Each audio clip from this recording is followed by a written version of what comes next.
Buenas tardes, jóvenes. Permítanme un momentito, voy saliendo de otra clase.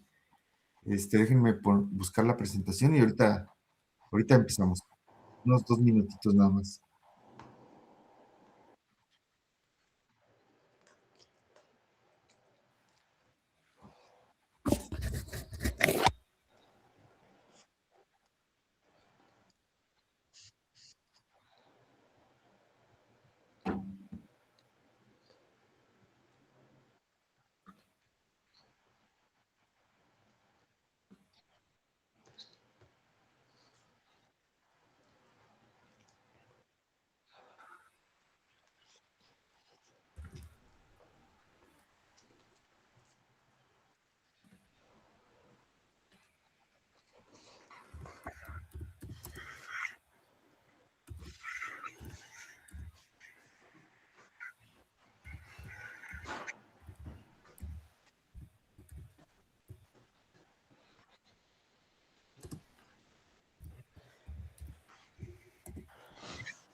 A ver, permítanme un momentito porque quiero presentar, pero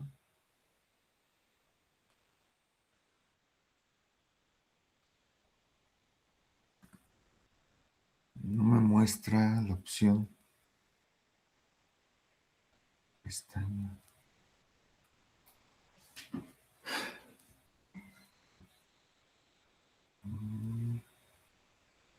No me permite.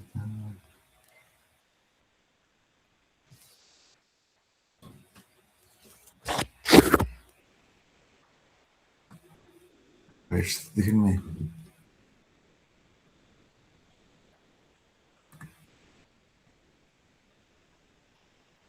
Ventana, pestaña. Allá.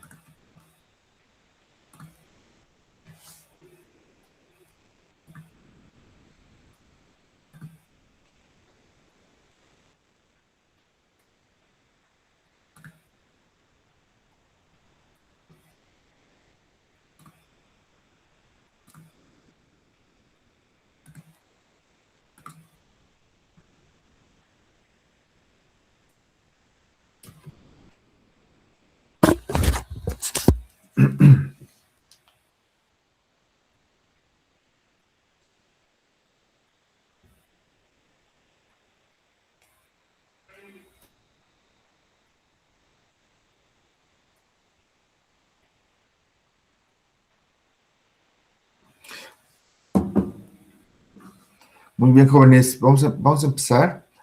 Nada más necesito que me confirmen si logran ver bien correctamente la presentación. Sí, profe. ¿Sí? Muchas gracias. Perdón, pero es que nos están pidiendo evidencias y que saquemos fotos y que les mandemos y no sé qué. Entonces, estaba tratando de tomar una captura de pantalla para enviárselas a las autoridades. No sé para qué quieren todo esto. Pero bueno, vamos a, vamos a empezar. Este, la clase anterior estábamos viendo un problema. Estamos viendo problemas de aplicación de la ley de viscosidad de Newton y nos habíamos quedado en este problema. Me parece que lo habíamos iniciado, pero no lo habíamos concluido. Pues, quiero que lo retomemos. Vamos a hacer este y vamos a hacer otros problemas. En realidad, pues tenemos mucho que analizar. Vamos a ver cuántos podemos hacer. Les pido de favor que si en algún momento me falla el internet o alguna situación, me lo digan de inmediato y ya trato de resolverlo.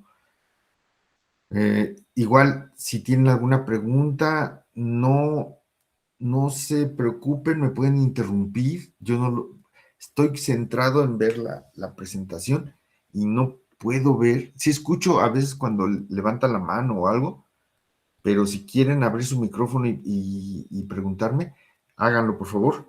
¿Sí? También otra cosa más adelantito, les voy a pedir que pongan en el chat presente para que pasemos lista. Si se me pasa o algo, me recuerdan, por favor, para pasar la lista de asistencia y pues vamos a empezar. ¿Sí? Sé que es un poquito difícil esto.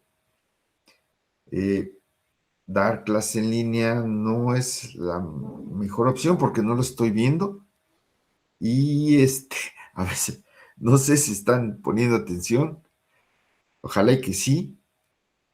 Vamos a dar un receso, así es de que si vienen cansados me dicen en qué momento lo tenemos. Yo pienso que lo podemos dar como eso de la una, poquito, unos minutitos para que descansen y continuamos otro rato más.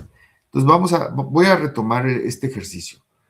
Dice lo siguiente: dos fluidos inmisibles A y B están fluyendo entre dos placas paralelas. Cada una de las capas de fluido tiene un pie de espesor. El área superficial de cada una de las placas es de 20 pies cuadrados. La placa inferior permanece estacionaria y la placa superior se está moviendo a una velocidad constante de 10 pies por segundo en la dirección X positiva. La viscosidad del fluido superior es de 2 centipoas y la viscosidad de B es de 4 centipoas. Y se pregunta, ¿cuál es el flux de momentum en la capa superior y en la capa inferior? Calcule la velocidad en la interfase y dibuje el perfil de velocidad o el perfil de velocidades, ¿no? Calcule la fuerza requerida para mantener estacionaria la placa inferior, en cuál dirección debiera aplicarse la fuerza. También indicar. Entonces, exactamente no me acuerdo a dónde habíamos llegado, pero déjenme, sería recomenzar este problema y lo vamos discutiendo.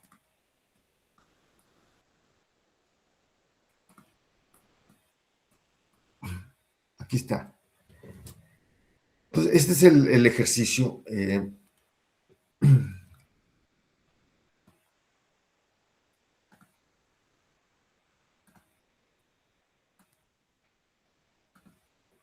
Muy bien. Entonces, a ver, jóvenes, vamos a retomarlo nuevamente.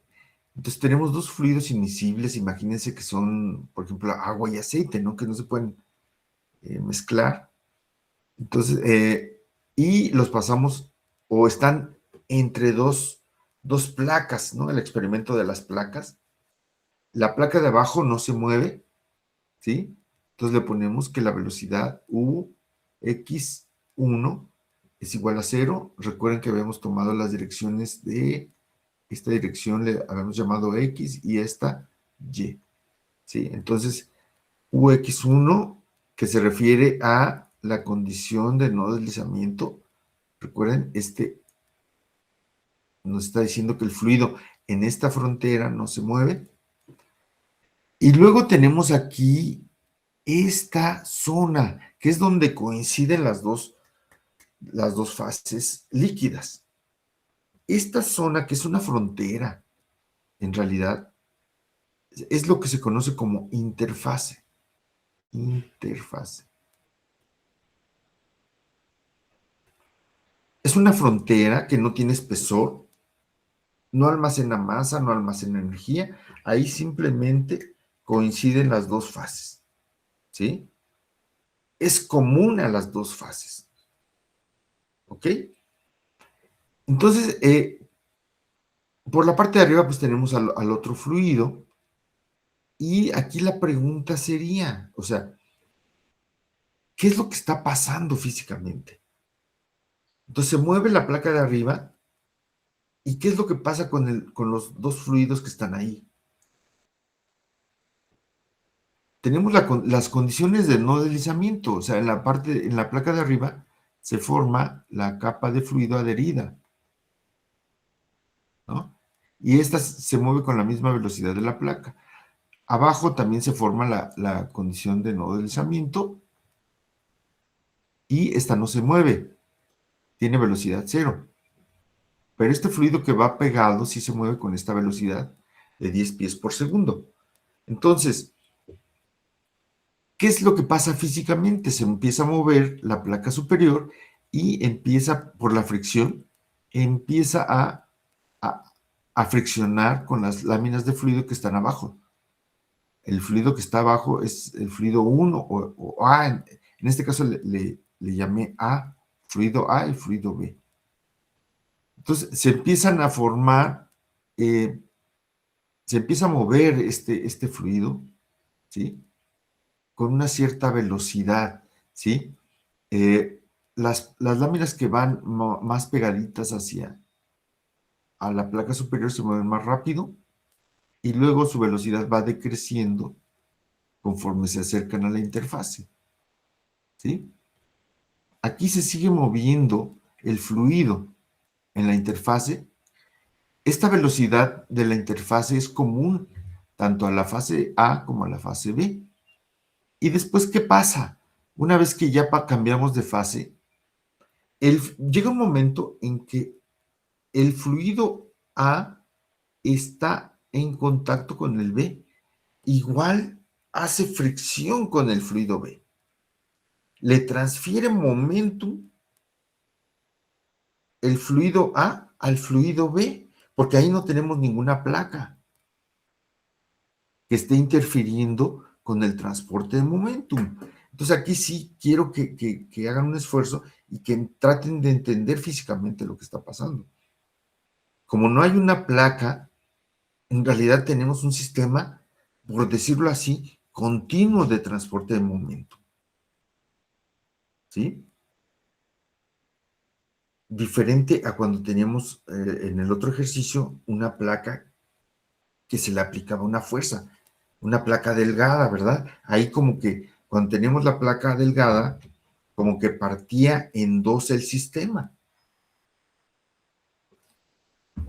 Pero en este caso, fíjense cómo el fluido de arriba le está transfiriendo momentum al fluido de abajo. Y una vez que le transfiere momentum, las láminas de fluido B se empiezan a mover. Ajá, y se empiezan a transferir momentum entre ellas, hasta que finalmente la lámina que está más abajo, bueno, aquí se empiezan a mover, hasta la lámina que está abajo, pues ya no se mueve, porque la placa está inmóvil, ¿no? La de abajo. Pero a ver, entonces, en este caso, ¿qué es lo que está pasando? ¿Cómo podemos abordar este problema? ¿Alguna idea, jóvenes?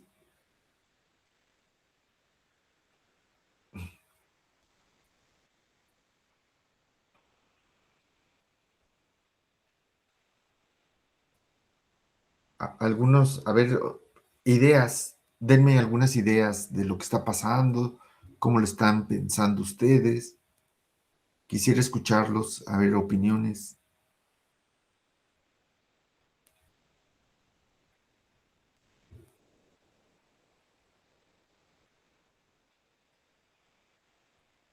Ahí el bosquejo de, por ejemplo, el bosquejo de los perfiles de velocidad, ¿por qué están así? ¿Por qué el de arriba, el fluido de arriba tiene una pendiente eh, menos inclinada y la de abajo más inclinada? ¿Por qué por qué está así? Pues eso se debe a la viscosidad, ¿no? De cada fluido. Ajá, la viscosidad de cada fluido. Sí, el fluido de arriba es menos viscoso, hay menos fricción, ¿verdad? Entre sus láminas y entonces pueden, o va a originar una mayor diferencia de velocidad debido a esa menor viscosidad. Pero, por ejemplo, en el fluido de abajo hay más fricción entre las láminas de fluido, es más viscoso. Entonces, como que recuerden ahí cuando el fluido era más viscoso, el momentum se transfería más, hay más fricción entre, entre las láminas del fluido, ¿sí? Y el gradiente de velocidad, por lo tanto, en ese caso va a ser menor, o sea, la diferencia de velocidad entre las láminas.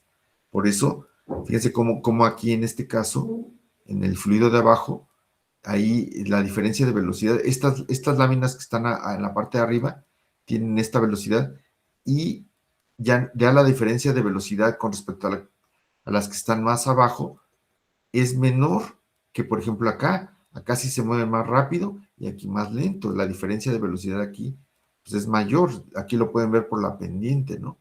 Esta lleva una velocidad de 10 pies por segundo y esta una velocidad menor, considerablemente menor. Pero aquí como que el perfil está más plano, precisamente es por la mayor viscosidad, ¿sí? Y eso es precisamente por la fricción interna del fluido. Entonces, bueno, es una primera observación. La diferencia de viscosidad origina un perfil de velocidad diferente, ¿sí? Precisamente debido a la mayor fricción que tiene el fluido de abajo. Bien, ahora, el momentum, ¿en qué dirección se transfiere? El flux de momentum, ¿en qué dirección va? Entonces, habíamos quedado que siempre va de la región de alta velocidad a la región de baja velocidad. Entonces, en este caso, en la parte de arriba, pues va así, ¿verdad? Sería y sería tau yx, ¿verdad? En la sección A. Y abajo también lleva esta misma dirección. Tau yx. ¿Sí? Ahora, ¿cómo deben de ser esos fluxes?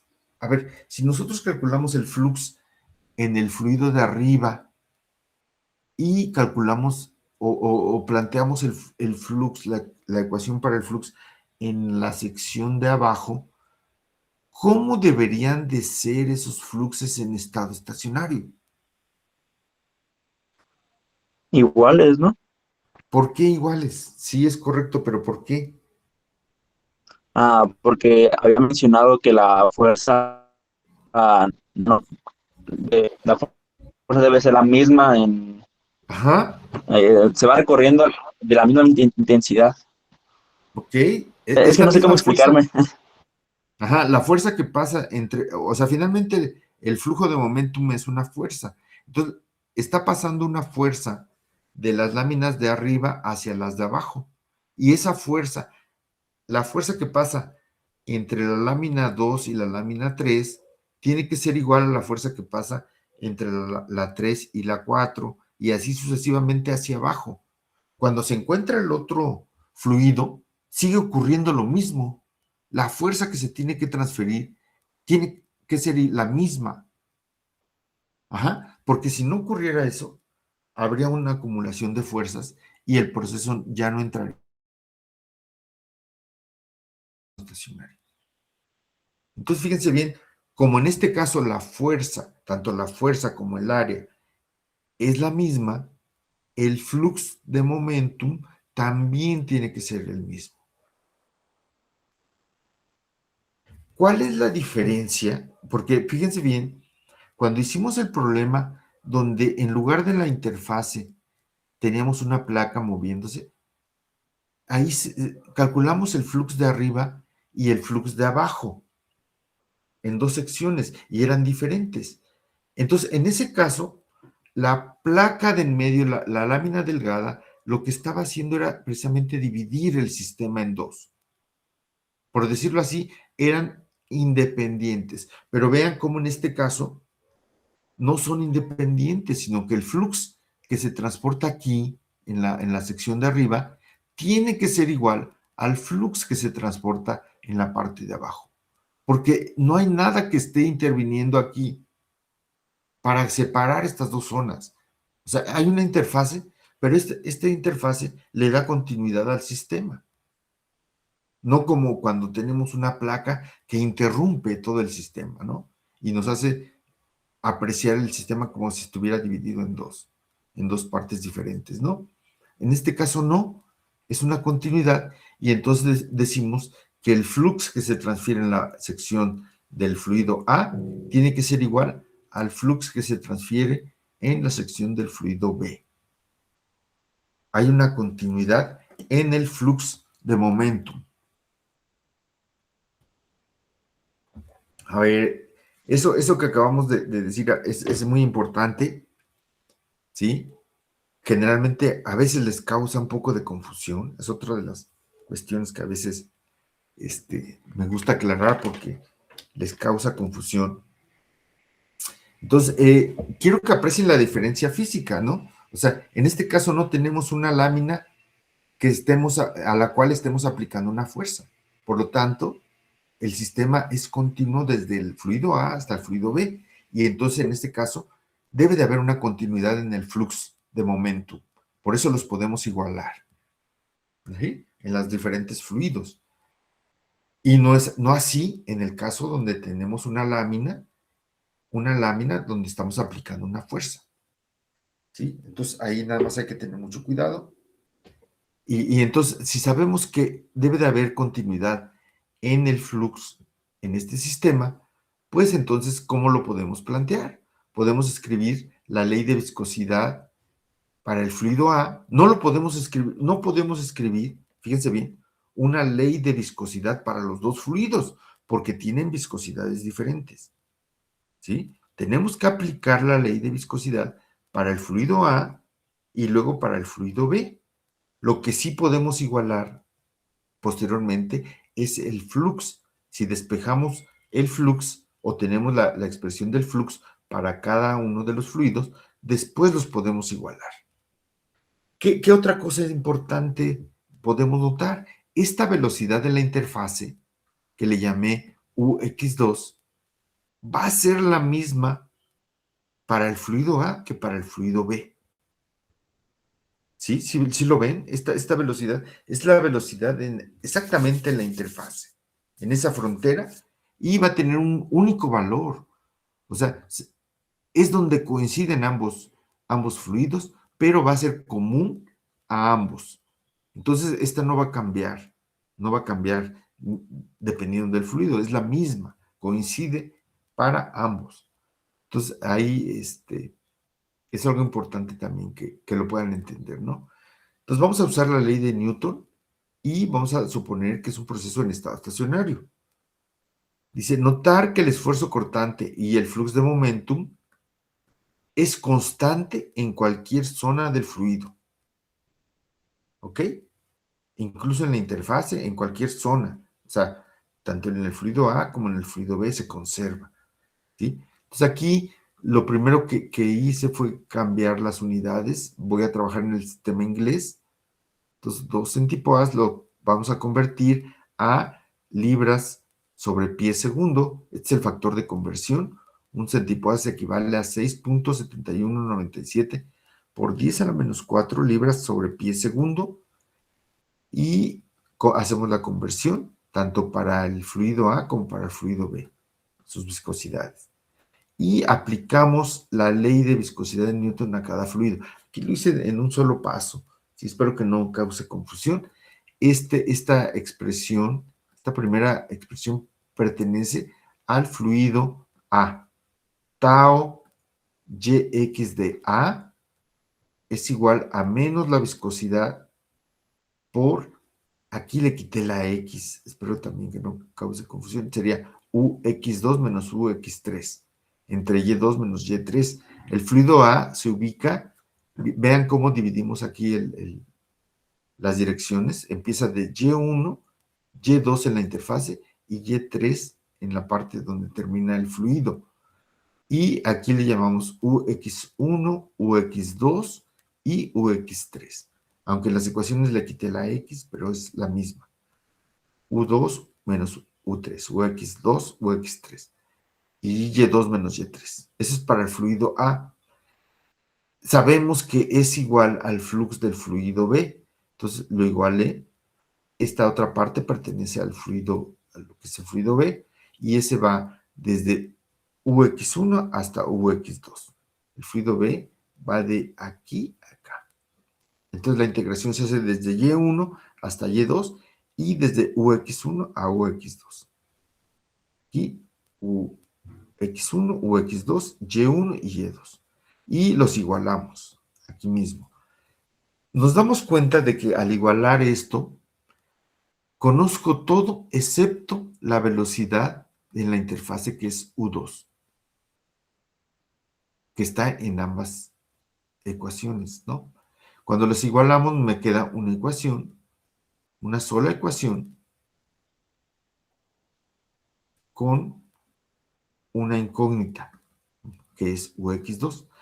A ver, nada más aquí un pequeño detalle. Rigurosamente, estas expresiones de la ley de viscosidad deberían de llevar un factor Gc aquí en el numerador, digo en el denominador de cada una de estas expresiones. Aquí Gc, Gc y aquí también Gc, multiplicando a esto o dividiendo a la viscosidad, ¿no? Aquí, Gc. Aquí no lo usé porque a la hora de igualarlos, pues finalmente si esto lo paso para acá se van a anular. O sea, hace 1, GC entre GC. Por eso ya no lo puse. Dice, GC se omite en este cálculo por esta razón, porque se van a cancelar finalmente, ¿no? Entonces aquí, a la hora de igualar las expresiones del flux, finalmente nos queda una sola incógnita que es U2. Entonces, para poder resolver, pues hacemos álgebra, ¿no? Desarrollamos el lado izquierdo, el lado derecho, y luego pasamos del lado derecho todo lo que dependa de U2. Factorizamos y despejamos. Y nos da un valor de la velocidad de la interfase de 3.33 pies por segundo. A ver, díganme, jóvenes, si tienen alguna duda, cualquier duda que tengan, díganmela, por favor.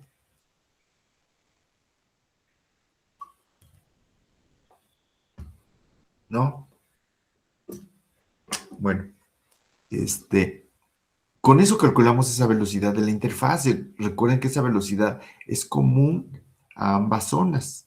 Por eso la ley de viscosidad, tanto para la zona A como para la zona B, llevan involucrada esa velocidad de la interfase, ¿no? Entonces, calculamos la velocidad de la interfase y luego nos están pidiendo el valor del flux. Podemos regresar a cualquiera de las expresiones del flux, tanto para A como para B, ¿sí? Esta viene de la ley de Newton. Tomamos la expresión para A, que sería el flux de momentum en la zona del fluido A, es igual a menos la viscosidad de A entre el factor de conversión Gc por U2 menos U3 entre Y2 menos Y3.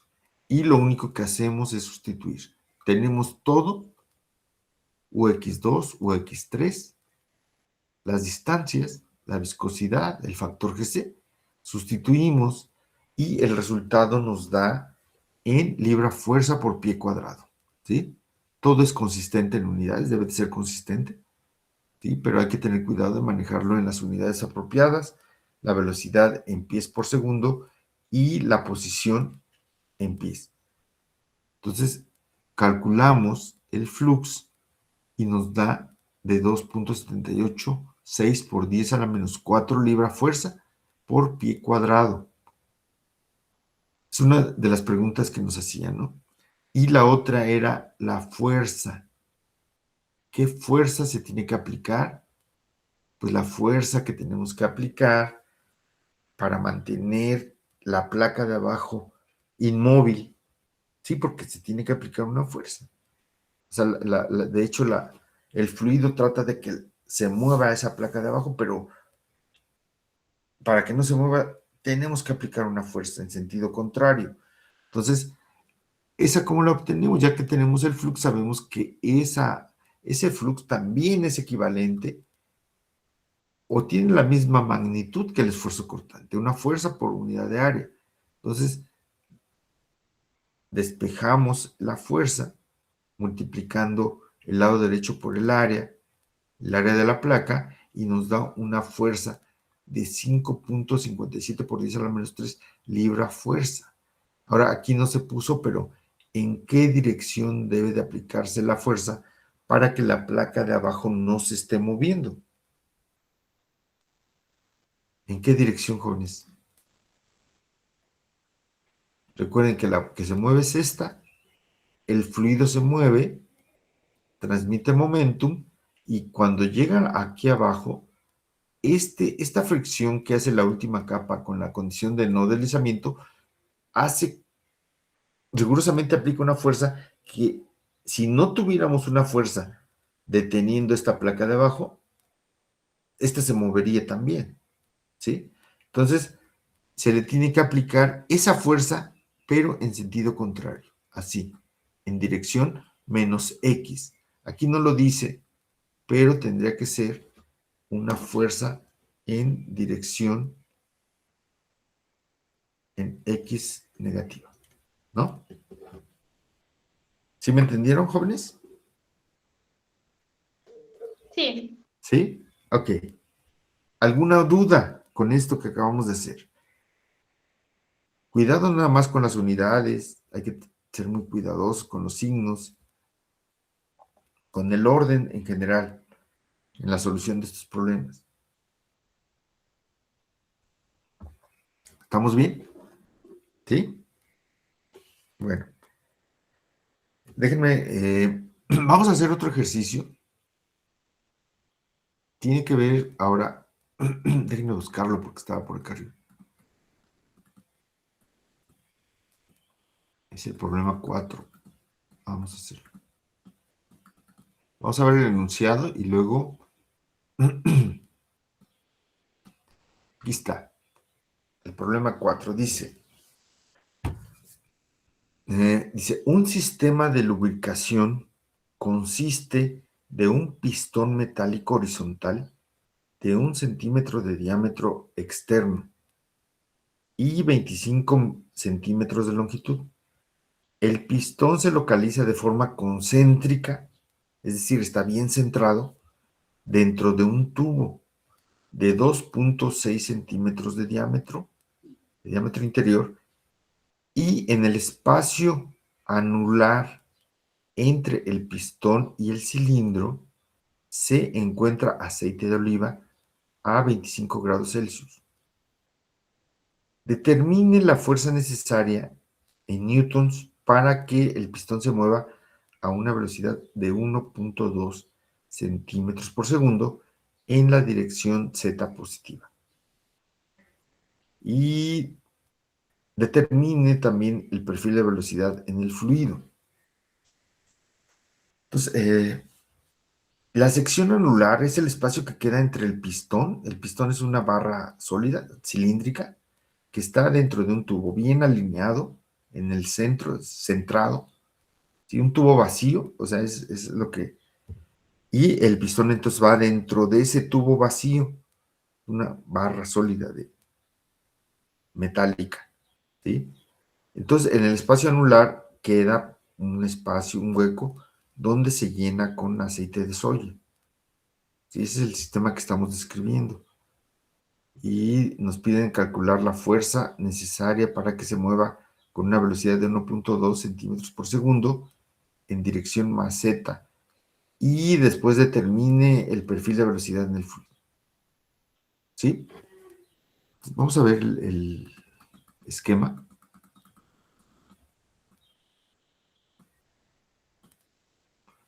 Está, a ver si, espero que se entienda bien.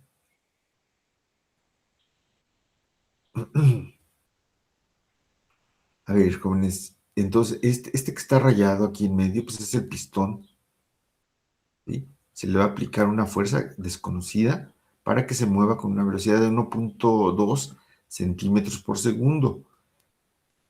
Esta parte de aquí, pues es lo que corresponde al tubo. Y en medio, entre el espacio del pistón y el tubo, hay un hueco. Esta parte donde está punteada, con puntitos rojos, es lo que se llena de aceite de oliva. ¿Sí? Entonces, el pistón se va a mover, se le va a aplicar una fuerza y se va a mover así. Y físicamente, ¿qué es lo que le va a pasar al fluido? A ver, ahí sí, necesito que usen su imaginación, que traten de ver bien. O sea, el fluido se sigue moviendo como láminas. Pero ¿qué forma van a tener ahora esas láminas? ¿Y cómo se va a transportar el momento? ¿En qué dirección? ¿Cómo lo visualizan? A ver, necesito que piensen bien en lo que está pasando.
¿No? ¿Alguien quiere comentar algo? A ver si, necesito saber si están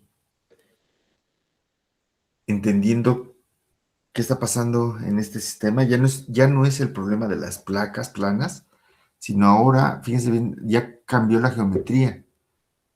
Entonces, a la hora de mover el pistón, ¿qué, qué forma tienen ahora las láminas y cómo se están moviendo? Necesito que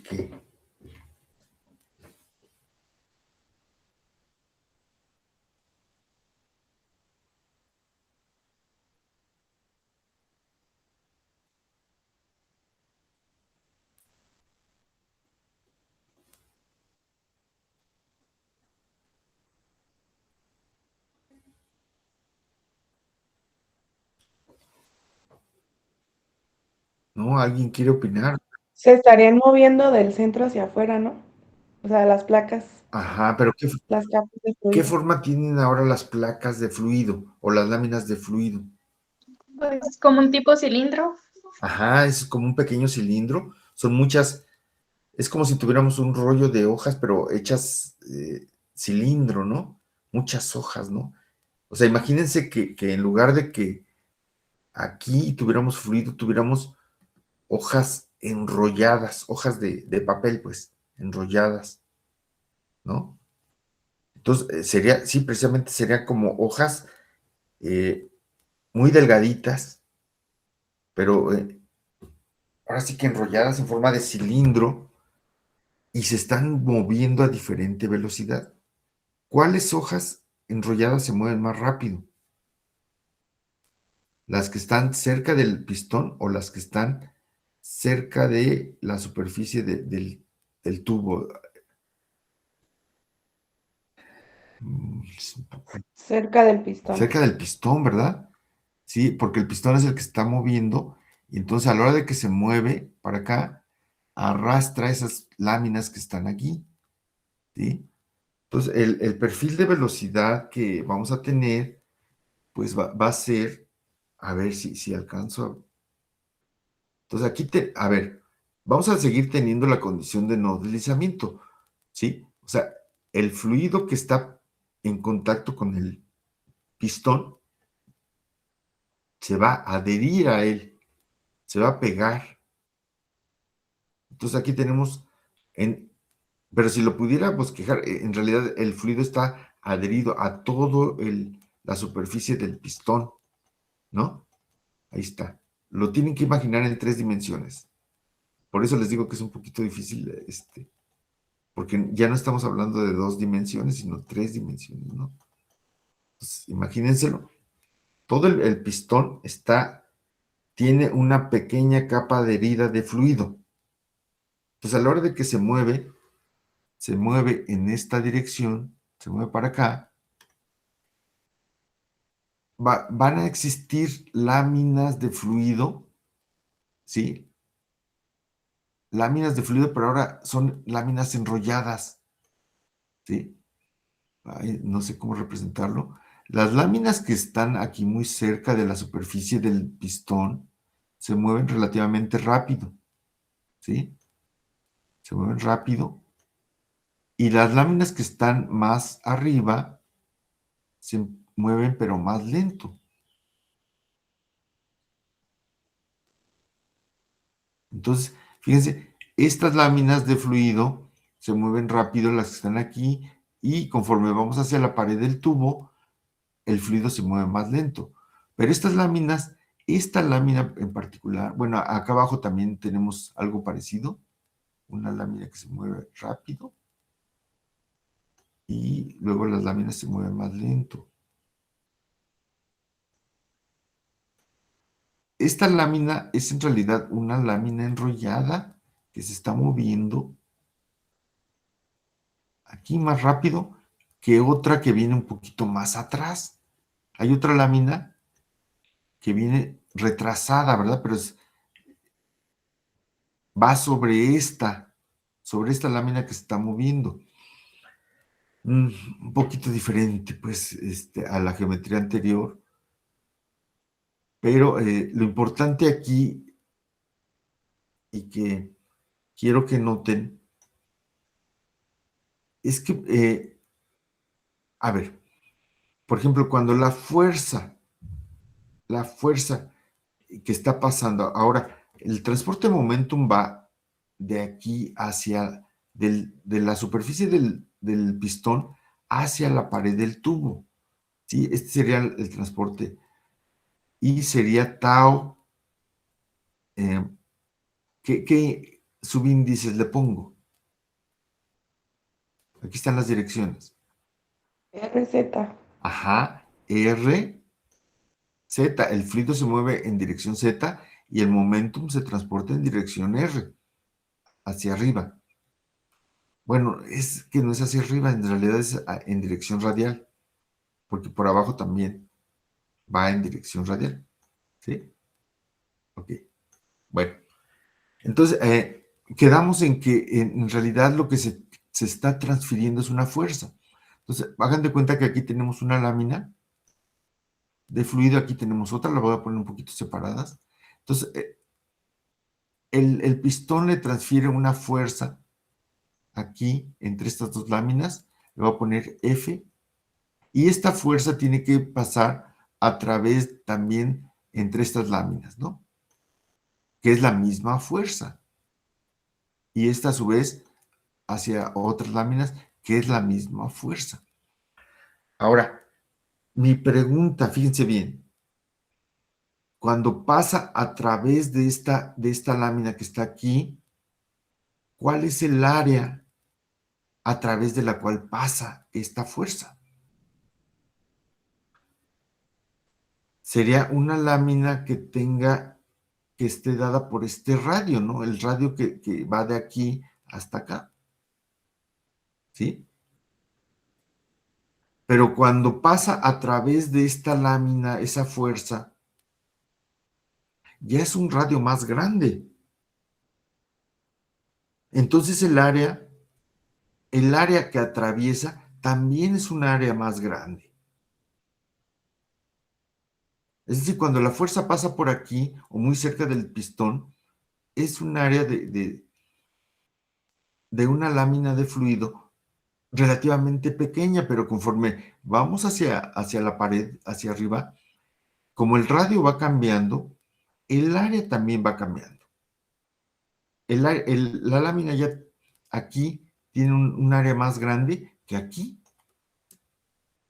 ¿Sí se fijan, jóvenes? Es decir, estamos hablando de dos láminas. Vean, lo voy a dibujar aquí.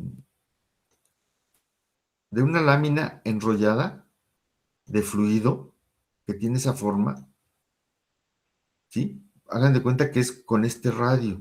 Ajá. Es esta que estamos viendo. El área es el área lateral. El área, no el área transversal, sino el área lateral del tubo, ¿sí? La parte externa. ¿Por qué? Porque la fuerza se está transfiriendo así y está pasando a través de esta área lateral. No está actuando así la fuerza. Esto no. La fuerza está pasando así, radialmente. Entonces, cuando pasa entre una lámina y otra, está atravesando una área que depende del radio. Ahora, cuando esta fuerza atraviesa de esta lámina a una lámina que tiene un radio mayor, lo voy a exagerar aquí, vean qué pasa con el área. Ya el área que está atravesando aquí ya es mayor que el área que tenía este cilindro. Y entonces, cada vez que pasa a través de una lámina con un radio diferente, está pasando a través de un área diferente, cada vez más grande. Entonces decimos que este problema es un problema con área de transporte variable.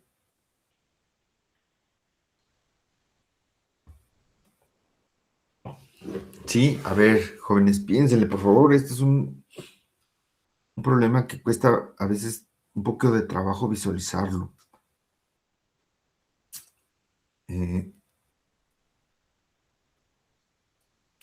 A ver, díganme si me están entendiendo o si ya se perdieron.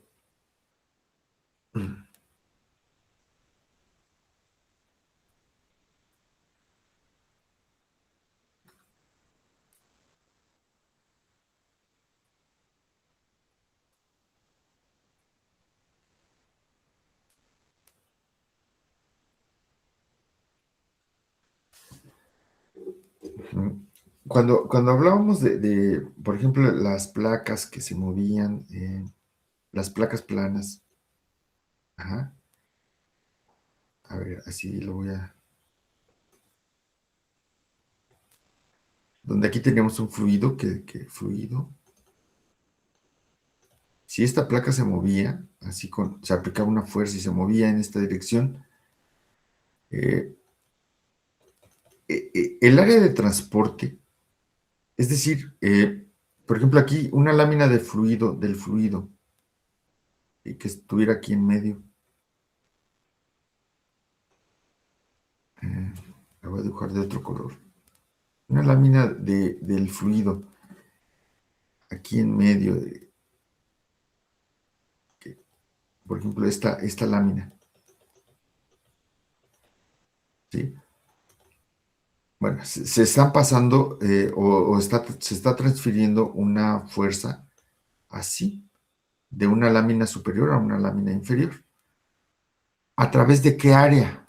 Este es el área de la placa es el área de transporte.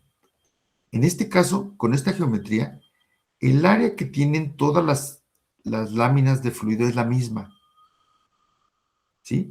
La lámina de arriba o la lámina de abajo de fluido tiene la misma área. Decimos que es un problema con área de transporte constante.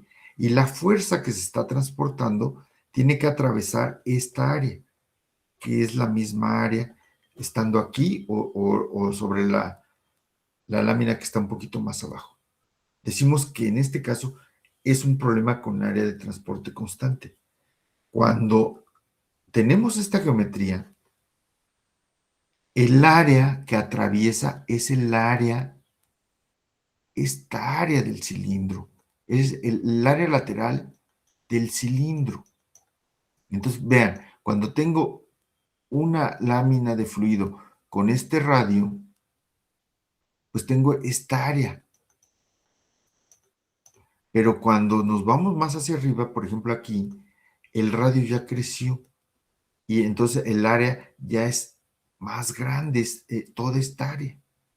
Entonces, conforme nosotros vamos, conforme la fuerza se va transfiriendo de aquí a esta lámina y luego a esta o a esta, el radio va creciendo y por lo tanto el área de transporte también va creciendo. No es constante, sino que cambia con el radio, aumenta con el radio. ¿Cuál es esta área a través de la cual pasa el momentum en esta geometría? Le llamamos AR y sería 2pi por el radio por la longitud. ¿Sí? Es esta área, el área lateral, que es diferente al área transversal, que es por donde pasa un flujo, ¿no? No, el momentum se transporta a través del área lateral. Así como está este sistema, el área de transporte es el área exterior, por decirlo así. A ver, jóvenes, ¿sí me están entendiendo? Vamos a tomar un breve receso. Si quieren, nos tomamos unos 10 minutitos para que vayan a tomar un descanso y regresamos y tratamos de retomar este ejercicio. Aquí la parte clave es que se den cuenta de precisamente que es un problema con área de transporte variable. ¿Cómo es que cambia el área? ¿Sí? Entonces, bueno, vamos al receso y regresamos en un momento. ¿Sí? Voy a dejar abierta la sesión y nada más voy a quitar la presentación. Entonces, ahorita nos comunicamos, jóvenes. ¿Sí? Sí, profe. Ok.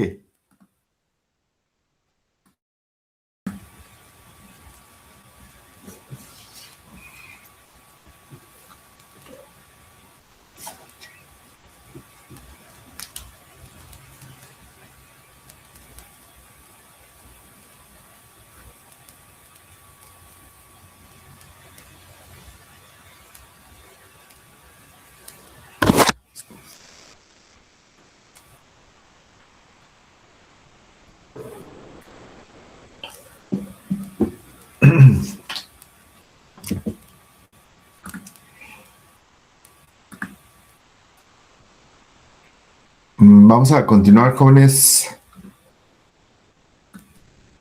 A ver, aquí estaba buscando una figura de flujo laminar.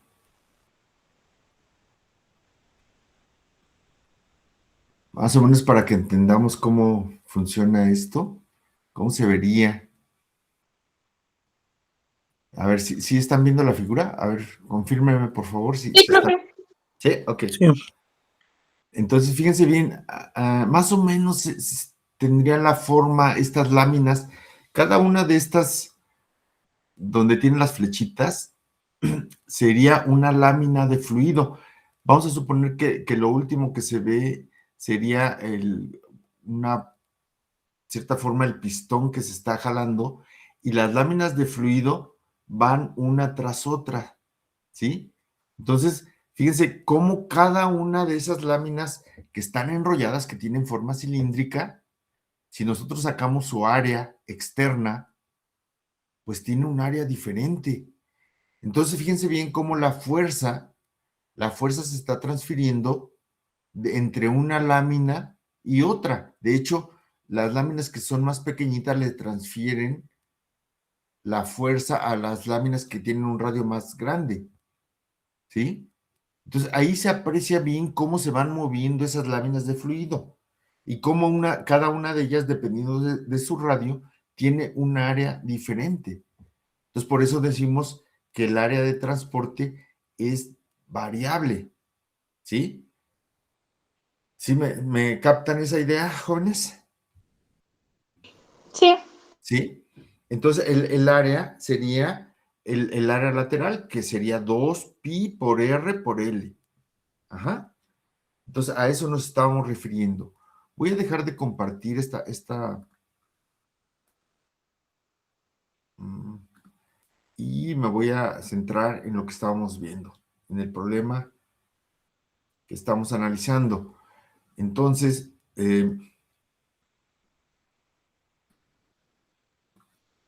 bueno, aquí está, que ya lo tengo todo rayado, pero lo voy a limpiar un poquito para que se vea mejor.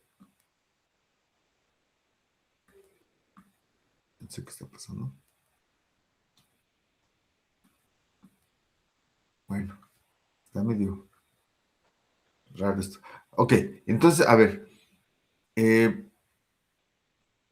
lo que nos están pidiendo es que calculemos la fuerza que se tiene que aplicar al pistón para que el cilindro se mueva con una velocidad de 1.2 centímetros por segundo, el pistón que se mueva a 1.2 centímetros por segundo, ¿sí? Entonces, tenemos que aplicar la ley de viscosidad con esta geometría al fluido. Recuerden que la ley de viscosidad la aplicamos al fluido, ¿sí? Sabemos que es aceite de oliva. El aceite de oliva tiene una viscosidad a 293.2 Kelvin de 84 centipoas. Entonces vamos a tomar esa viscosidad y tiene una densidad de 919 kilogramos por metro cúbico, que creo que no la vamos a ocupar aquí. Entonces nada más la viscosidad la convertimos a unidades del sistema internacional. Sabemos que un centipoas equivale a 1 por 10 a la menos 3 kilogramos sobre metro segundo. Entonces, la viscosidad es de 0.084 kilogramos sobre metro segundo en las unidades del sistema internacional. De acuerdo con los datos que nos dieron en el problema, tenemos un radio, el radio más pequeñito que era de 0.5 centímetros, el pistón tenía 1 centímetro de diámetro, el radio es la mitad, 0.5 centímetros. En unidades del sistema internacional equivale a 5 por 10 al menos 3 metros. Y el radio interior del tubo, donde está insertado el pistón, es de 2.6 centímetros de diámetro. Entonces, la mitad, que es el radio, es 1.3 centímetros, que equivale a 0.013 metros. ¿Ok?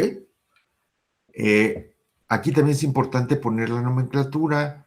Le vamos a llamar RI al radio interno, que es el radio del pistón, el radio externo, perdón, del pistón, ¿sí?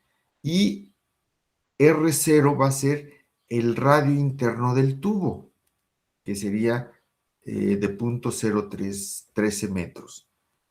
Bueno, la velocidad del pistón le vamos a llamar UZI, que es donde empieza el fluido propiamente, es de 1.2 centímetros por segundo. La longitud del pistón y del tubo, del todo el sistema, es de 25 centímetros. 0.25 metros, ¿no? Ok, esos serían los datos. Entonces, fíjense bien, vamos a aplicar la ley de Newton con esta geometría en coordenadas cilíndricas. Entonces, ya habíamos puesto nuestra expresión para tau, el flux de momentum en esta geometría. El fluido se mueve en dirección z y la diferencia de velocidad o el transporte de momentum va en la dirección radial. Entonces sería tau rz. Ajá.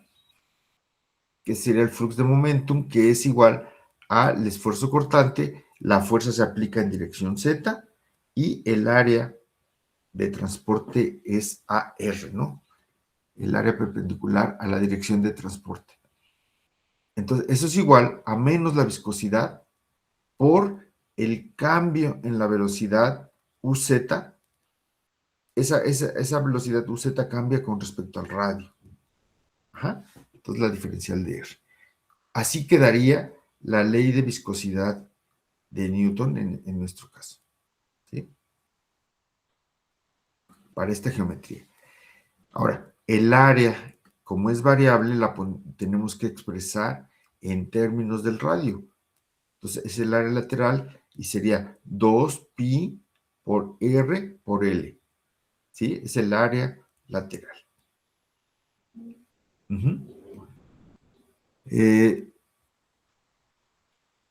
Sustituimos, en este caso, como nos están preguntando la fuerza.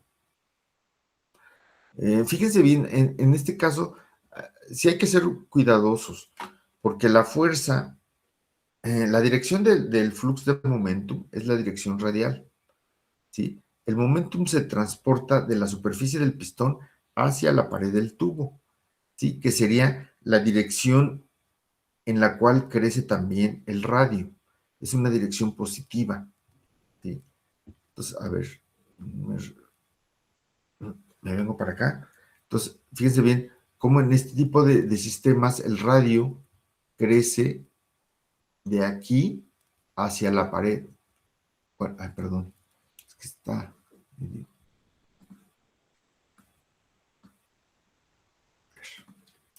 A ver, les decía, el radio crece de aquí, ahí es el radio cero, y luego crece hacia la pared, ¿sí? Va creciendo. Esa sería la dirección radial.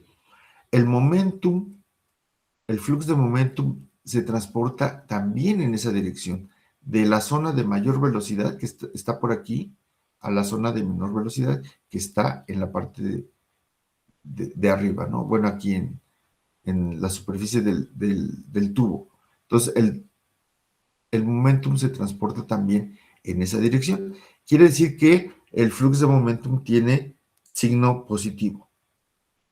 Y ahora, el esfuerzo cortante, la fuerza se aplica a la derecha, en dirección horizontal, y también lleva una dirección positiva. Entonces, en este caso, tanto el flux de momentum como el esfuerzo cortante tienen la misma dirección, una dirección positiva. Por lo tanto, en este caso, no hay ningún problema con los signos. Entonces, como nos están pidiendo, una de las preguntas es la fuerza, yo puse, en lugar de manejarlo como flux, lo manejé como el esfuerzo cortante. O sea, puse esta expresión para trabajarlo, ya que nos interesa, nos están pidiendo la fuerza. Entonces, aquí ya lo expresamos como esfuerzo cortante, la fuerza entre el área, esta la sustituimos aquí, y nos queda la expresión del esfuerzo cortante. Procedemos como antes, ¿sí? Separamos variables e integramos. Nada más que aquí hay que tener mucho cuidado. A la hora de pasar la diferencial del radio del otro lado, nos damos cuenta de que en el denominador aparece también un radio, y esa es una variable. 2pi y L son constantes, las podemos dejar fuera de la integral, igual la fuerza, que tiene que ser constante en un proceso en estado estacionario. Todo esto lo podemos dejar fuera, pero la diferencial de radio y el radio que viene del área esa lo debemos de dejar dentro de la integral. Es una diferencia con respecto a sistemas con área de transporte constante, donde sacábamos toda el área. Aquí no, como depende del radio, este radio es nuestra variable de interés, ¿sí? Y la debemos de dejar dentro. Del lado derecho sacamos la viscosidad e integramos como antes. ¿Cuáles son los límites? Vamos del radio externo del pistón al radio interno del tubo y a la velocidad del pistón, que es, le llamamos UZI, a la velocidad en la pared del tubo, que es 0. Así le vamos a integrar. Esos serían los límites de mi fluido, de la superficie del pistón hasta la pared del tubo. Integramos. El lado izquierdo, pues es un logaritmo natural, evaluado desde RI a R0. Y el lado derecho, pues están en los límites desde UZ0 menos UZI, límite superior menos límite inferior. Arreglamos y despejamos la fuerza directamente de aquí y nos queda esta expresión, ¿sí? Ya sustituyendo, sabemos que UZ0 es 0, entonces ya no lo ponemos, y nos queda todo en términos de las variables del sistema, que sería la viscosidad, la velocidad, la longitud y los radios, la relación, el logaritmo natural de los radios, R0 entre RI. Finalmente, sustituimos la información, todo en el sistema internacional, ya lo teníamos convertido, entonces sustituimos los datos y nos da una fuerza de 1.657 por 10 a la menos 3 newtons. ¿En qué dirección? En dirección positiva. Aquí no lo puse, pero sería en dirección Z positiva, ¿sí? Hacia la derecha. ¿Cómo calculamos el perfil de velocidad? El perfil de velocidad lo calculamos igual que antes. Retomamos la ecuación 4 y dejamos los límites superiores libres, porque queremos integrar, queremos ir conociendo la velocidad a diferentes radios. Entonces, dejamos libre el radio, en lugar de poner R0, vamos a poner R, cualquier R, y en lugar de poner UZ0, vamos a poner cualquier UZ. Y entonces cambiamos los límites superiores, vea, R y UZ. Y resolvemos nuevamente, la integración es muy parecida. De hecho, nada más que ahora lo que nos interesa es conocer cómo cambia la velocidad con respecto a la posición, al radio. Entonces, despejamos su Z en función del radio. Sustituimos datos, tenemos todo. La fuerza aquí es la que acabamos de calcular anteriormente, aquí está. Y sustituimos toda la información, viscosidad, la fuerza RI y UZI, ¿no? Que es la velocidad del pistón. Y nos queda este perfil de velocidad, que claramente, aquí no lo dibujé, pero pues se ve que no es un perfil lineal. O sea, depende del logaritmo natural de R. Es un perfil logarítmico, de hecho. ¿Sí? Entonces, ya no es un perfil lineal. Una característica importante de los sistemas con área de transporte variable es que el perfil de velocidad ya no es lineal. Entonces, al ser el área variable, el perfil de velocidad se distorsiona. ¿Sí? Ya no se hace lineal. Entonces, este sería el perfil de velocidad, la ecuación del perfil de velocidad. Por ejemplo, si quisiéramos graficar de dónde a dónde tenemos que graficar, R, ¿qué valores puede tomar? R va a ir desde RI, desde el radio externo del pistón, hasta el radio interno del tubo, donde está insertado el pistón, ¿verdad? Entonces, va desde RI, que es 5 por 10 a la menos 3 metros, hasta 0.013 metros. Hasta ahí debería de ir. El radio le vamos dando valores. Esos valores que nosotros le damos a R, pues son en cierta forma arbitrarios, o sea, desde luego, siempre y cuando estén en ese intervalo, ¿no? Desde RI hasta R0. Y la ecuación nos va a ir dando qué velocidad tenemos en ese radio, ¿no? Ese sería el perfil de velocidad. No sé si tengan alguna pregunta, jóvenes. ¿No? ¿Alguna duda?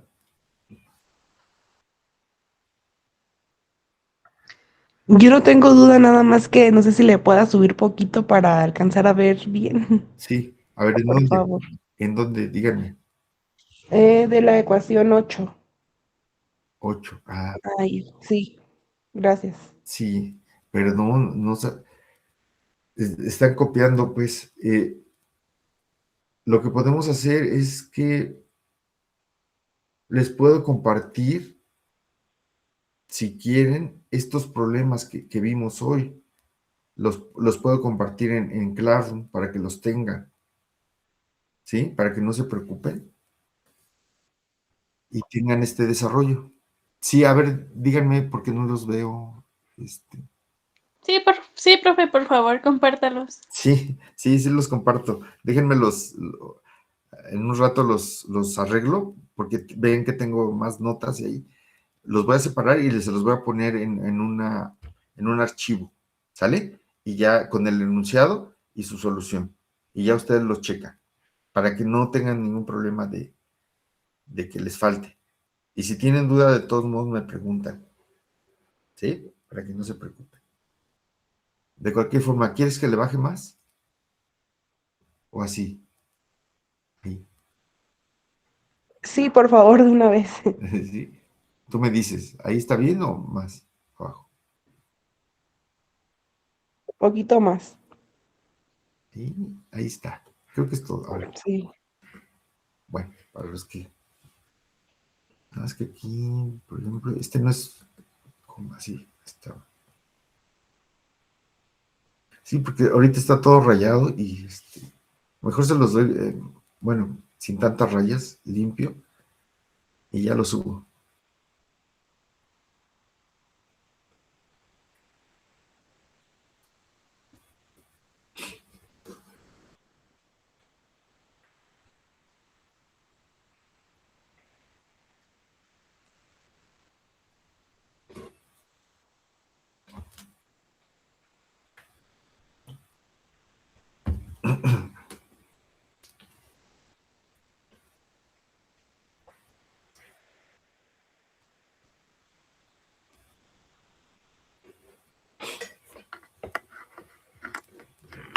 Bueno, ustedes me dicen cuando estén listos, ¿eh?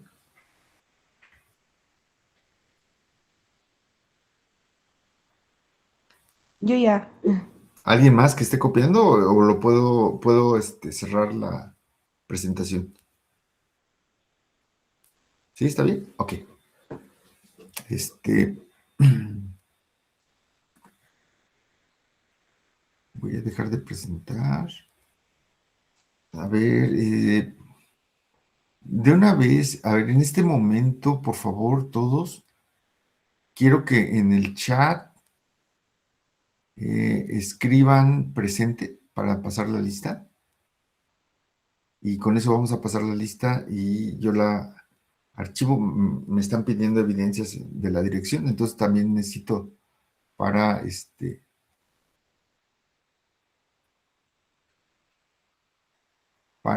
dar evidencia pues de que tuvimos la clase. Entonces escriban por favor todos presente y con eso vamos a comprobar, pero todavía no terminamos la clase. Permítanme un momentito.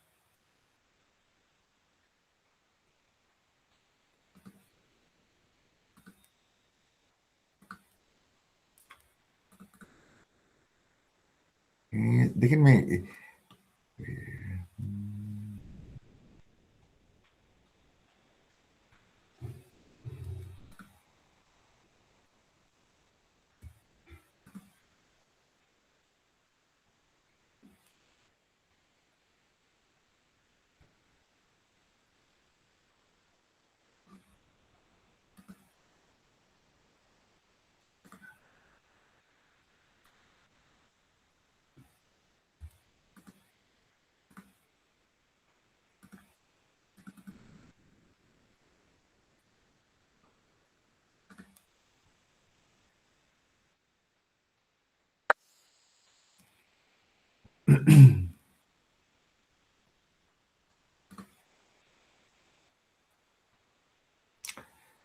A ver, jóvenes, ay, no, ok.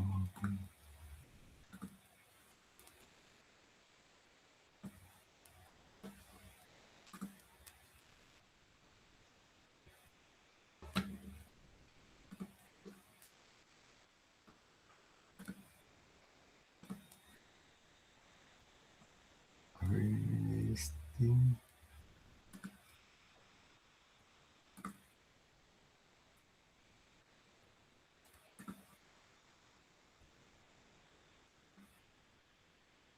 ver, a ver, quiero que veamos un video, a ver si se ve. Ustedes me van diciendo.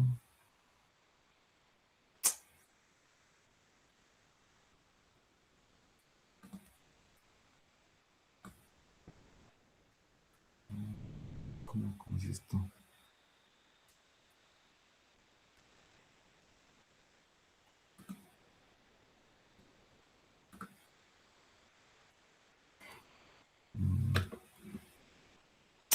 A ver, ¿están viendo el video? ¿O no? ¿No ven nada? Sí, sí se ve. ¿Sí se ve? A ver, a ver, a ver. Con él. Es como una trampa para científicos. Sí, lo es. Si no, miren al comandante de la Estación Espacial, Chris Hadfield.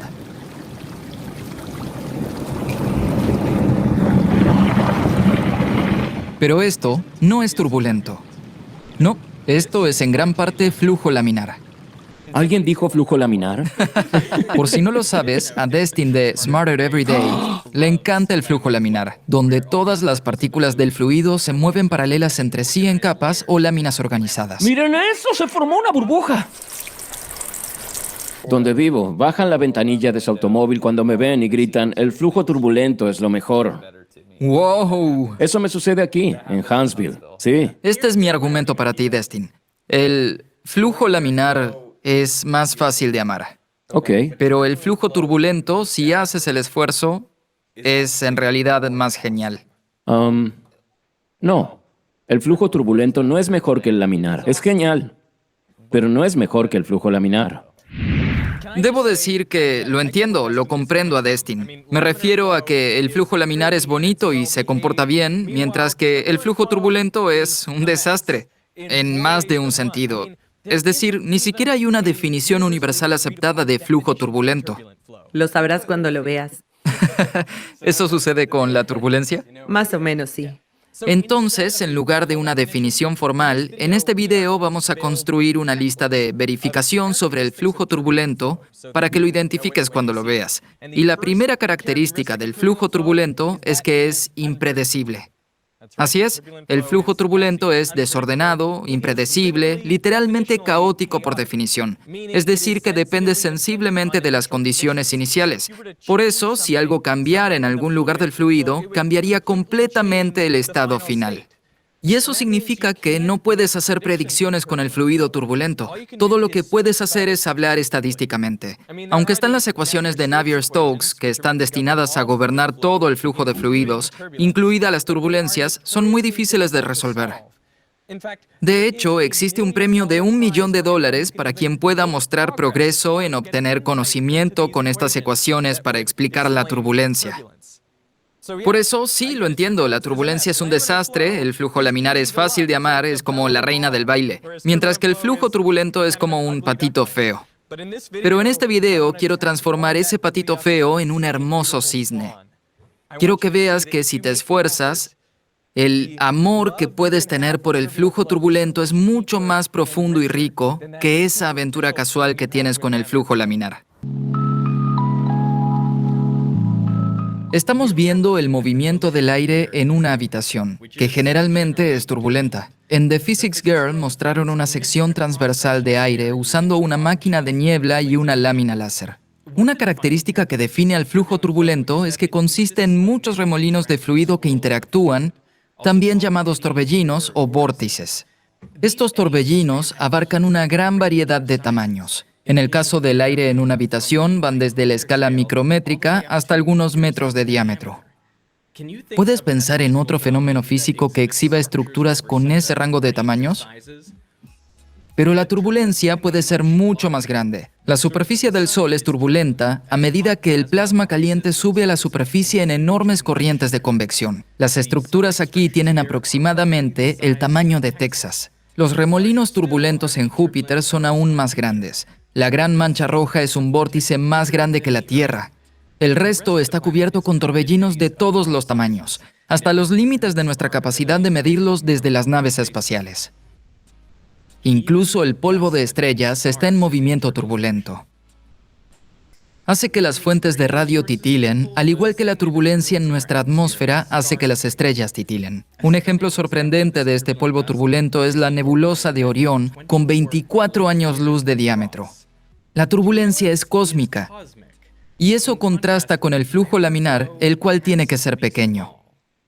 Esto se demostró con un experimento en 1883. Osborne Reynolds hizo pasar agua a través de una tubería de vidrio a diferentes velocidades, y para ver el flujo introdujo una corriente de tinta en el medio de la tubería. Descubrió que con tasas de flujo bajas, la tinta permanecía en una corriente constante, un flujo laminar. Pero a medida que aumentaba la tasa de flujo, la tinta comenzó a oscilar hacia adelante y hacia atrás. Y más allá del punto crítico, la tinta se difundió por completo a través de la tubería. Eso fue un flujo turbulento. Reynolds había observado otra característica esencial de la turbulencia. Es difusiva, lo que significa que mezcla las cosas. El flujo turbulento causa que las cosas se extiendan. No solo la tinta, sino también el calor o el momentum. Estos se distribuyen por todo el fluido. Reynolds descubrió que la transición hacia la turbulencia no solo dependía de la variedad de flujo, ya que era más fácil que ocurra en turbulencias más anchas y menos fácil con fluidos más viscosos, como la miel.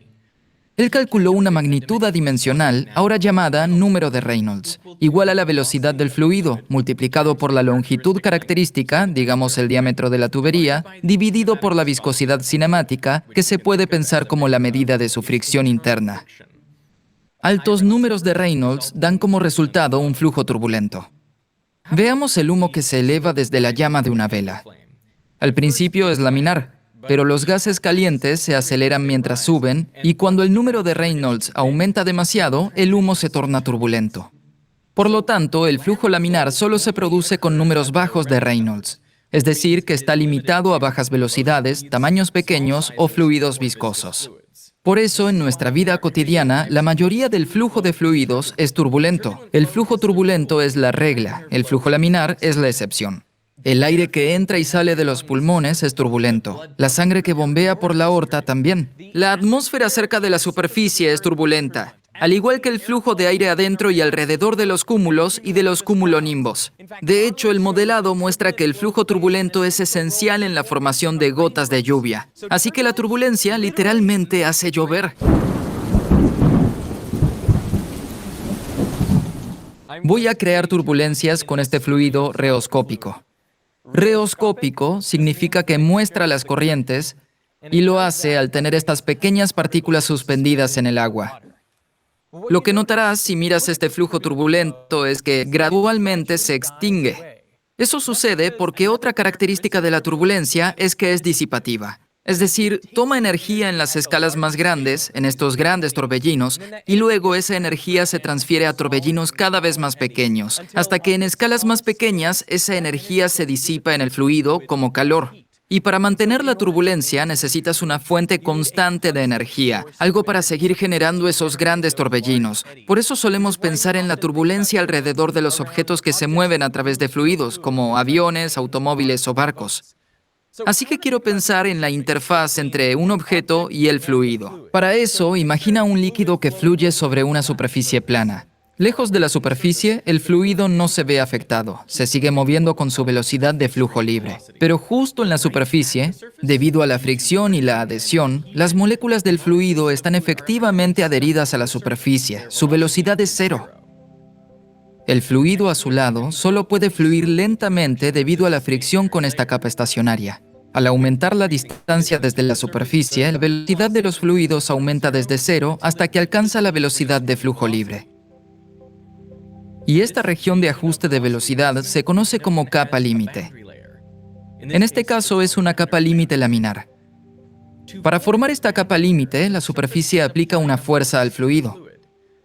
Eso significa que el fluido aplica una fuerza igual y opuesta, y es lo que se conoce como fricción de la superficie. Si la velocidad del fluido es bastante rápida o si la superficie es larga, la capa límite crecerá y finalmente pasará a la turbulencia. En una capa límite turbulenta, el fluido gira y se mezcla, lo que hace que el fluido que fluye más rápido se acerque a la superficie. Y esto hace aumentar la fricción de la superficie. Por eso las capas límite turbulentas dan como resultado un arrastre notablemente mayor que las laminares. Y las capas límite en los aviones y barcos grandes son en su mayoría turbulentas. La fricción de la superficie representa la mayor parte del arrastre que experimentan. Para empeorar las cosas, las capas límite laminares pueden convertirse en turbulentas por pequeños obstáculos o superficies rugosas. En la práctica, significa que las superficies lisas y limpias disminuyen mucho el arrastre y ahorran combustible. Si tu automóvil está muy sucio, el consumo de combustible será mayor a que si estuviera limpio. Esto lo descubrieron los cazadores de mitos cuando lo probaron. También explica por qué los aviones se lavan con frecuencia. Cuando pensamos en aviones, imagino que se construyen de la manera más suave posible. Recuerdo la escena en El Aviador donde Leo pide que todos los remaches se limen al ras. Y como podemos ver en este avión, todos los tornillos se meten dentro del ala, de modo que sea lo más suave posible. Pero luego miras por aquí y tienen estas crestas que sobresalen del avión y parecen no tener sentido. Es decir, ¿por qué agregarías aspereza a la superficie del ala? La respuesta es para inducir turbulencias en el flujo de aire sobre el ala. Al navegar en vuelo nivelado, el aire sigue suavemente la curva del ala. Pero a baja velocidad o con ángulos de ataque muy altos, el flujo de aire puede separarse, como si no tuviera suficiente energía para seguir la curva del ala. Esta condición es conocida como entrada en pérdida, que reduce drásticamente la elevación. Aquí puedes ver el flujo de aire con cuerdas pegadas al ala.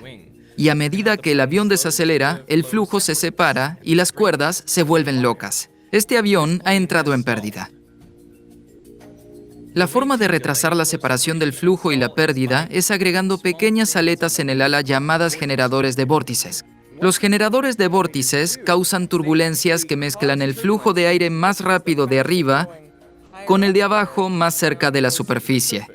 Y así el flujo se energiza a medida que fluye sobre el ala y al tener mayor energía puede seguir la superficie del ala por más tiempo, lo que significa que el flujo de aire permanece unido. Y si tienes el flujo de aire conectado sobre el ala, entonces puedes mantener el ascenso. Así que, en el caso de los aviones, realmente necesitas turbulencia e induces más turbulencia en el ala para volar de manera eficiente y efectiva y poder lograr ángulos de ataque más altos. Un principio similar funciona con las pelotas de golf. Los escoceses notaron la turbulencia de la manera más difícil porque comenzaron a jugar con una bola de golf muy suave que no volaba tan lejos como lo hacían una vez que tenían abolladuras o estaban sucias. Puedes verlo al observar el flujo de aire en un túnel de viento. Con una bola lisa, el aire forma una capa límite laminar sobre ella. Esto conduce a una baja fricción de la superficie, lo cual es bueno, pero también hará que el flujo de aire se separe más fácilmente, dejando una gran estela de baja presión de aire turbulento por detrás. Hay un arrastre diferente. Es un arrastre con diferencia de presión. Sí, esa es la presión de arrastre. Entonces, la capa límite tiene un arrastre por fricción de la superficie y luego si se separa hay un arrastre por presión. Y si fuerzas a la capa límite para que se vuelva turbulenta con lodo o asperezas o abolladuras, el límite turbulento puede avanzar más alrededor de la bola de golf antes de separarse y así reducir esa estela y la presión de arrastre. Así que al reducir la presión de arrastre más de lo que aumenta el arrastre por fricción en la superficie, la bola viaja más lejos. Sí. Los golfistas tallaban surcos en las bolas de golf antes de entender completamente la aerodinámica de esto, y desde entonces los hoyuelos han funcionado mejor para crear una capa límite turbulenta. Los hoyuelos son poco profundos comparados con el diámetro de la bola de golf, pero tienen un gran efecto. ¿De qué tipo de efecto hablamos? Al observar el arrastre o lo que llamamos el coeficiente de arrastre, se ve una gran caída. Es casi un factor de 2 cuando la capa límite se vuelve turbulenta. por lo que tener una capa límite turbulenta reduce el tamaño de la estela turbulenta. Pero las estelas turbulentas son interesantes y los científicos están buscando formas de aprovechar la energía que contienen. Vine a Caltech para ver este experimento donde el agua fluye alrededor de un cilindro y se vuelve turbulenta a su paso. El flujo se puede ver usando un tinte fluorescente. Puedes ver cómo, en las condiciones adecuadas, los vórtices se desprenden de un lado del cilindro y luego del otro, alternando de un lado a otro en un patrón regular. Se lo conoce como desprendimiento periódico de vórtices y el patrón que crea aguas abajo se llama calle de vórtices de von Karman. Estos patrones aparecen en todos lados y se ven de manera más espectacular en imágenes tomadas desde el espacio. A esta escala, una isla actúa como el obstáculo que crea el desprendimiento periódico de vórtices, y la calle de vórtices se hace visible por los patrones en las nubes. Estos patrones incluso se pueden ver desde el nivel del suelo. Obviamente este fenómeno no es estrictamente turbulento porque sigue un patrón predecible, pero es parte de la transición a la turbulencia. Y los científicos están buscando formas de aprovechar la energía en estas estructuras de vórtice. Un experimento demostró que si pones un pez muerto en la estela de un objeto, en realidad nadará río arriba. Esto sugiere que los peces pueden aprovechar el agua turbulenta para nadar de manera más eficiente. Es solo una forma en que los animales se adaptaron para vivir en un mundo turbulento. Para resumir, la turbulencia está en todas partes, dentro y fuera de ti, desde las escalas más pequeñas hasta las estructuras más grandes del universo. Y es útil para volar aviones, formar gotas de lluvia, hacer que las bolas de golf vuelen aún más y ayudar a los peces vivos o muertos a nadar contra la corriente. En cambio, el flujo laminar es pequeño, superficial, es un juguete. Por eso su uso más notable es en fuentes decorativas. Apela a tu deseo de orden. Pero el mundo, como la turbulencia, es desordenado. Por eso, personalmente, prefiero la riqueza y la imprevisibilidad del flujo turbulento. No, pero el flujo turbulento también tiene su lugar. De hecho, estoy estudiando el flujo turbulento para mi educación. Estoy estudiando el flujo turbulento en las toberas de los cohetes. Estás engañando a los flujos laminares, eso haces. No. Sí. Sí, tal vez. No lo sé. Pero no me harás decir que el flujo turbulento no es genial ni hermoso. No me harás decir eso. Así que te lo diré, estoy de acuerdo contigo, el flujo turbulento es genial, estoy de acuerdo. Ok, muy bien. Pero no es tan genial como el flujo laminar, seamos honestos. Hey, solo quería decirles que este video fue filmado antes de la pandemia por COVID-19 y antes de que tengamos que quedarnos en casa. Parte del video fue auspiciado por las toallitas húmedas desechables Cotonel y desde el COVID-19 han estado trabajando las 24 horas para volver a tener disponibilidad. Y cuando filmé este video hice un pequeño experimento con las toallitas para descubrir si funcionan. Así que veámoslo.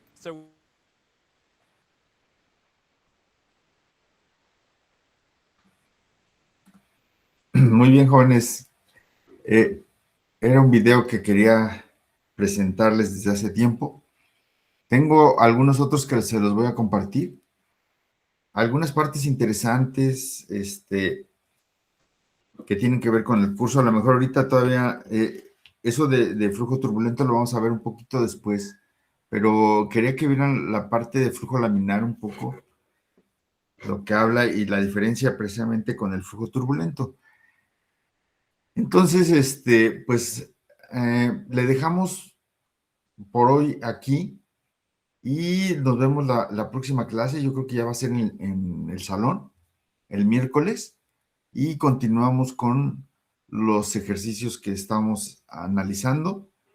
Y yo pienso que pronto vamos a terminar de hacer ejercicios y para ya prepararnos para el primer examen. Nos hace falta ver una clase de estimación de viscosidad, que también la vamos a checar, pero entonces nos vemos la próxima clase para continuar con el curso. Muchas gracias por asistir y nos vemos entonces. Que descansen, jóvenes. Hasta luego. Nos vemos. Sí, profe. Profe, gracias. Adiós. Gracias. Gracias, profe.